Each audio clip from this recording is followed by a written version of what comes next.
Igual que las elecciones en Ucrania o las elecciones en Rusia, las elecciones en Ecuador están definidas por la guerra. La diferencia está en que la guerra entre Ucrania y Rusia es una guerra entre dos ejércitos y la guerra contra el narcotráfico que vivimos en Ecuador es una guerra del Estado ecuatoriano contra los carteles de la droga, los carteles transnacionales de la droga. La guerra al narcotráfico es ahora la que define las elecciones de Ecuador. ¿Por qué? Porque sencillamente a todos nos queda claro que el objetivo fundamental, inclusive en el próximo debate, es la denominada seguridad. Y a diario, cuando prendemos la televisión, lo único que nos enteramos es de esta masacre que estamos viviendo en Ecuador. Estamos viviendo una ola de terror, como esa ola de terror que un día sembró Atila cuando llegó al Imperio Romano.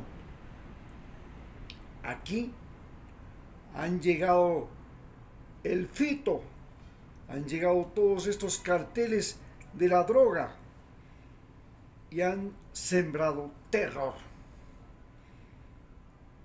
El terror empieza en las cárceles, se va a los puertos, invade ahora las ciudades y llega hasta la capital del Ecuador.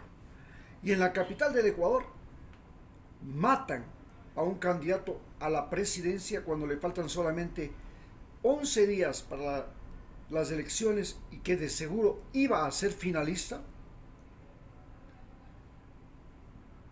Y también ponen bombas en el barrio de La Mariscal, que es el corazón de la ciudad. Es el barrio donde están la mayor cantidad de ministerios, la mayor cantidad de universidades, la mayor cantidad de colegios, de hoteles, de restaurantes. En este lugar precisamente vienen y ponen una bomba.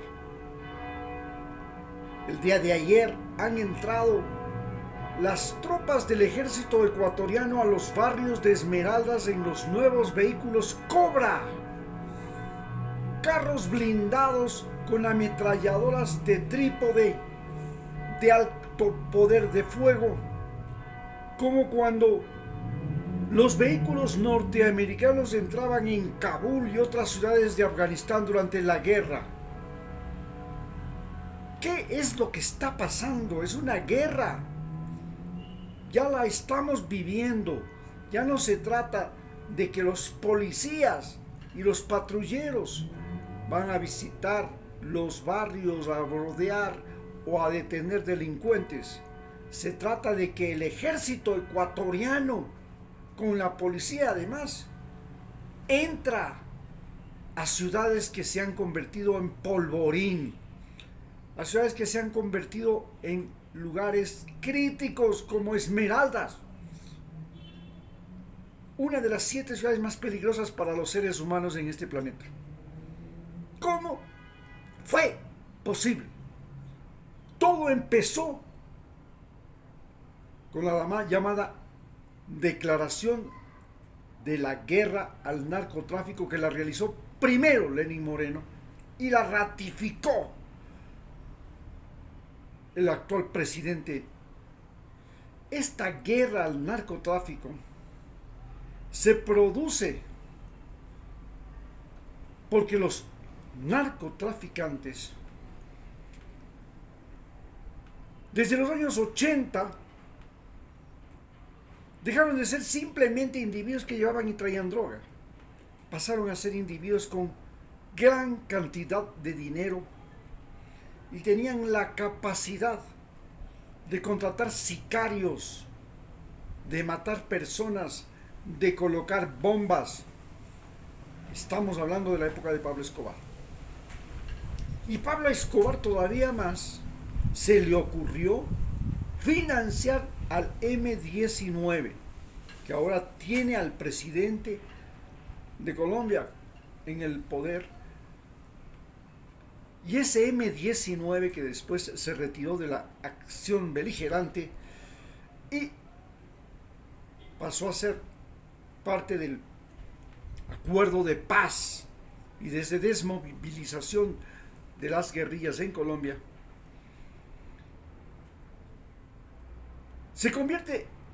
descubre que la droga podía financiar la guerrilla. Pero ¿quién le enseñó a la guerrilla que podía ser financiada por la droga? En 1979 se produce la revolución sandinista y los sandinistas llegan al poder. Entonces se crea en Nicaragua y en Centroamérica un ejército guerrillero financiado por las drogas llamado los Contras. Este ejército es creado por la CIA cuando George Bush padre es el que dirige la CIA. Y entonces hace una trama. Tenía que venderles misiles a Irak para que combata a Irán en una guerra entre los iraquíes y los iraníes, que era una guerra entre los musulmanes sunitas de Saddam Hussein y los musulmanes chiitas de el Ayatollah Khomeini. En esta guerra, Estados Unidos financiaba a Irak, pero desvía dinero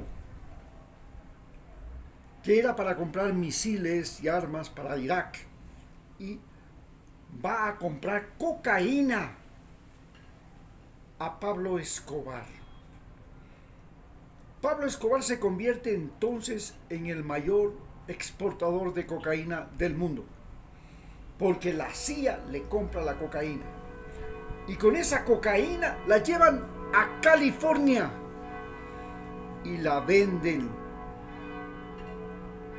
Ganan miles de millones de dólares y con esos miles de millones de dólares arman a los Contras. Les dan además uniformes, botas, vehículos, alimento, municiones para llevar adelante una guerra de guerrillas.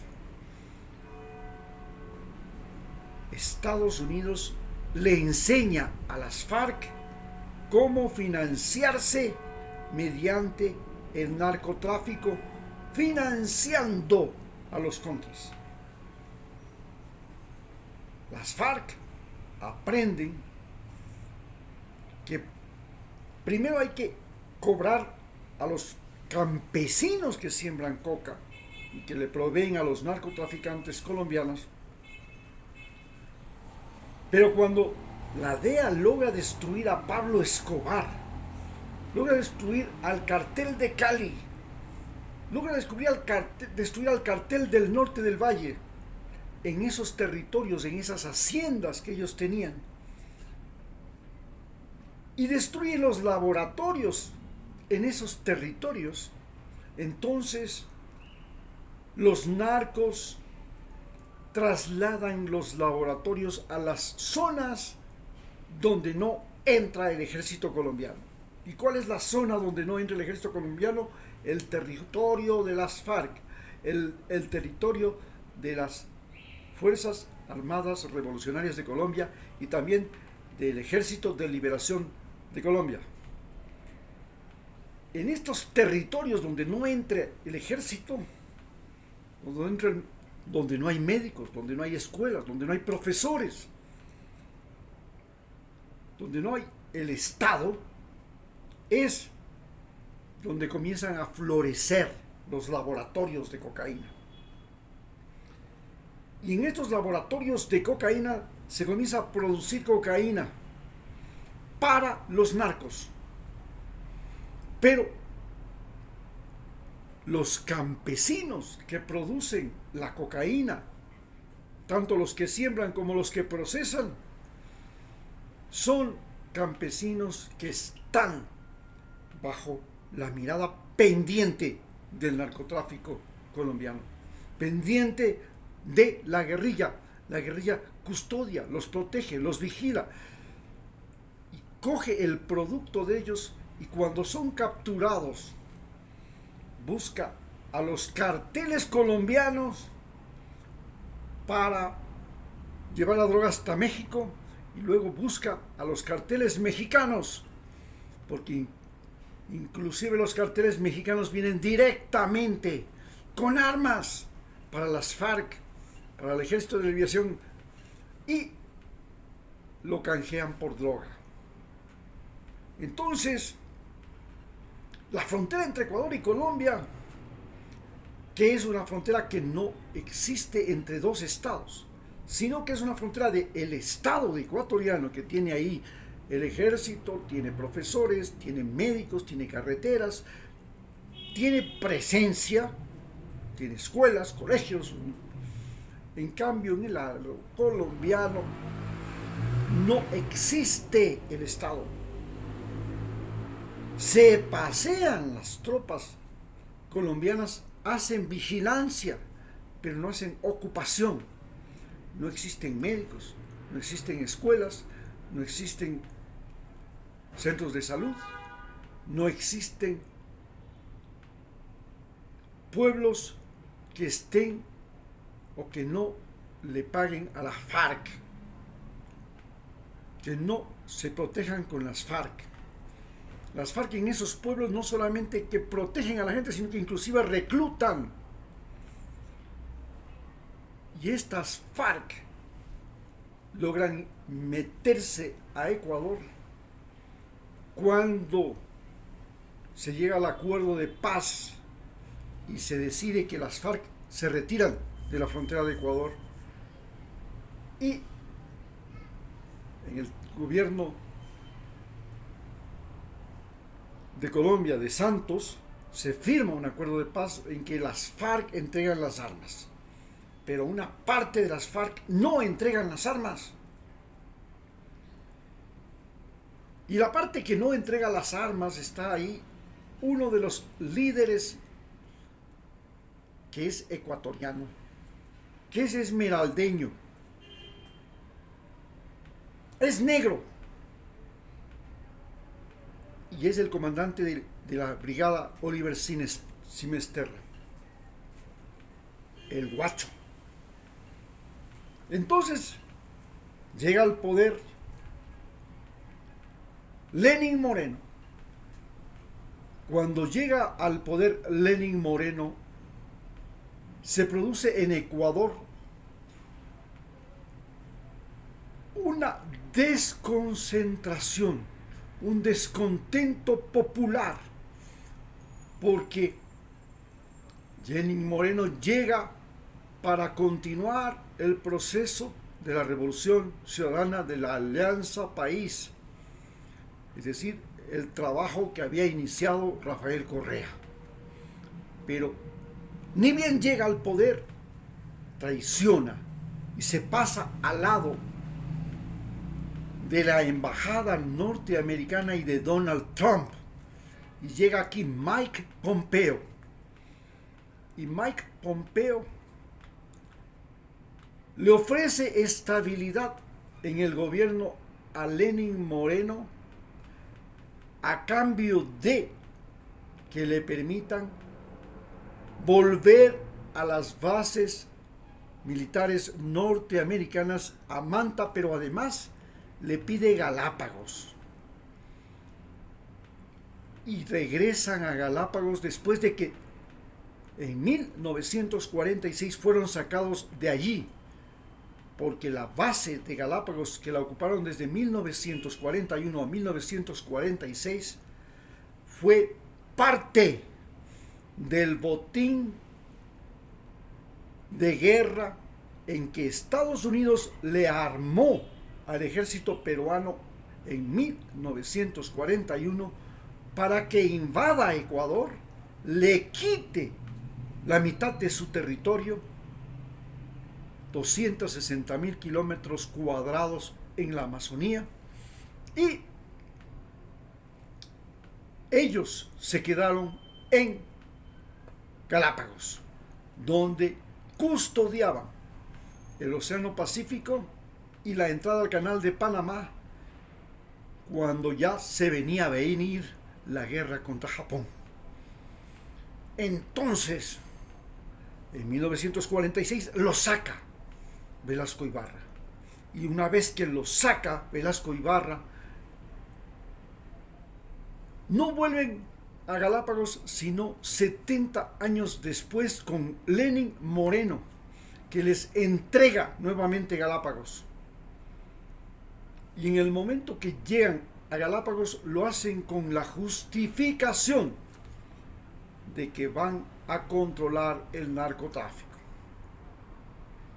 Y en ese momento Estados Unidos comienza la vigilancia del Océano Pacífico, pero al mismo tiempo Ecuador se convierte en el principal exportador de cocaína a Europa. Ya no solamente Estados Unidos, porque Estados Unidos seguía siendo el mayor exportador. Colombia, que lo sacaba por el Pacífico y por el Caribe. Ahora, cuando llega Guillermo Lasso al poder, Guillermo Lasso ratifica nuevamente la guerra al narcotráfico y la presencia del ejército norteamericano, además de su ayuda, no solamente en este caso para controlar el narcotráfico, sino que llega una flota china de 200 barcos que pretenden arrasar con la fauna marina de la Galápagos. Y con esa excusa les retorna y les entrega no solamente Galápagos, sino que les entrega 200,000 kilómetros cuadrados de territorio para que lo custodien en el Océano Pacífico alrededor de Galápagos. Y en esos 200,000 kilómetros cuadrados no pueden entrar ni narcotraficantes, ni tropas chinas, ni traficantes de seres humanos, porque Estados Unidos lo controla desde los satélites y desde la misma isla de Galápagos. Además, controla desde Manta, donde vuelven a estar los norteamericanos, que fueron sacados por Rafael Correa cuando en el año 2000 Yamil Mawad les da la posibilidad de usar la base de Manta, la base aérea de Manta, como base militar norteamericana o puesto de avanzada en Ecuador para la lucha contra la guerra contra el narcotráfico durante el gobierno de George Bush hijo. Desde el año 2000 hasta el 2010 se quedan porque se firma un convenio por 10 años para que esa base se quede. Pero en el año 2008 se aprueba una constitución en Ecuador que prohíbe las bases militares extranjeras en el Ecuador. Y en el año 2010, Rafael Correa, luego de aquel incidente en Angostura, la provincia de Sucumbíos, donde las tropas colombianas del presidente Uribe invaden Ecuador para matar al segundo de las FARC, Reyes, el yerno de Marulanda, y las matan en Angostura, una pequeña localidad en la provincia de Sucumbíos, en Ecuador, invadiendo Ecuador. Esto hace que las relaciones entre Ecuador y Colombia se rompan durante los gobiernos de Uribe y Correa. Y es la justificación para que más rápido se vayan los norteamericanos y para que Rafael Correa decida que Ecuador se sale. No va a participar más en esta guerra. En esta guerra, en la frontera norte, los aviones norteamericanos, las avionetas norteamericanas, fumigaban con glifosfato para eliminar las plantaciones, pero el glifosfato se pasaba con los vientos a la frontera de Ecuador y destruía todos los cultivos de los campesinos y les producía cáncer y otros problemas en la piel. El gobierno ecuatoriano rechaza las fumigaciones y se descubre ahora que el glifosfato realmente es cancerígeno y está prohibido en el mundo. Entonces, cae el gobierno de Correa, viene Lenín Moreno, volvemos a entrar en la guerra al narcotráfico y con Guillermo Lasso no solamente que entramos en la guerra al narcotráfico, sino que le damos a Estados Unidos territorio bajo su custodia, un territorio equivalente a 200,000 kilómetros cuadrados, que es más de las 2/3 partes del territorio continental ecuatoriano, que solo tiene 284,000 kilómetros. Hoy, la guerra contra el narcotráfico es una guerra en la que los ecuatorianos somos la carne de cañón. No solamente que tenemos que pagar a los policías, militares, detectives, jueces, que persiguen y castigan a los que tratan de llevar la droga a los Estados Unidos, y nos convertimos en los Rottweiler, en los perros guardianes que impiden que la droga vaya a los Estados Unidos, y lo hacemos a costa de nuestro propio dinero que en lugar de destinarlo a estudiantes universitarios que pueden estudiar carreras dentro y fuera del país, tenemos que destinarlo a pagar a los presos que están en las penitenciarías y cárceles del Ecuador, que comen, duermen, necesitan cuidados, necesitan medicinas y que han convertido a las cárceles en hoteles y centros de universidades del delito, centro de reclutamiento de sicarios y centro de operaciones. No solamente eso, además de que tenemos que pagar eso, tenemos que pagarles a los policías y militares de Ecuador, que ahora se han multiplicado. Ya vamos a tener 80,000 policías que comen, duermen, se visten, trabajan, tienen familia, necesitan seguro, se van a jubilar, necesitan armas, equipamiento, todo. Y eso no lo paga Estados Unidos, lo pagamos usted y yo. Y ese dinero debería ser destinado a educar a nuestros ciudadanos ecuatorianos dentro y fuera del país, para no tener que vivir la desocupación y el desempleo, a financiar emprendimientos, a financiar cultivos. Finalmente, en esta guerra al narcotráfico, Estados Unidos se enfrenta a Afganistán, porque Afganistán también financia su guerrilla contra Estados Unidos mediante la venta del opio. Y le ganan la guerra a Estados Unidos. Terrible. La primera narcoguerrilla del mundo que le derrota a Estados Unidos, y no solamente a Estados Unidos, le derrota a todo el ejército de la OTAN. Estados Unidos y sus aliados. Descubre los narcos que es posible derrotar al ejército más poderoso del mundo con drogas, con el comercio de las drogas. Y entonces convierten a los barcos y las plantaciones bananeras de Ecuador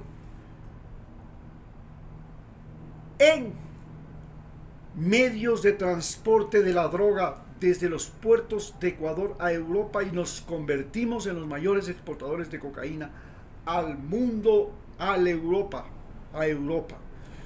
porque llega aquí la mafia italiana y la mafia albanesa a controlar los puertos y a pelear contra la guerrilla colombiana y la guerrilla mexicana las cargas de cocaína. Y se produce una guerra entre las mafias de Europa con las mafias colombiana y mexicana, porque la droga que iba para los Estados Unidos se está yendo para Europa. Y esa es la guerra que estamos viviendo en Ecuador, la guerra de los carteles. No es una guerra contra el Estado ecuatoriano solamente, ni contra el ejército y la policía de los Estados Unidos y de la OTAN, sino que es una guerra entre los carteles de Europa y los carteles de América. Los carteles de Colombia quieren tener el control del puerto de Esmeraldas. Los carteles de México quieren tener el control del puerto de Manta. Y los carteles de Europa quieren tener el control de los puertos de Guayaquil y la provincia de Oro. Muchas gracias.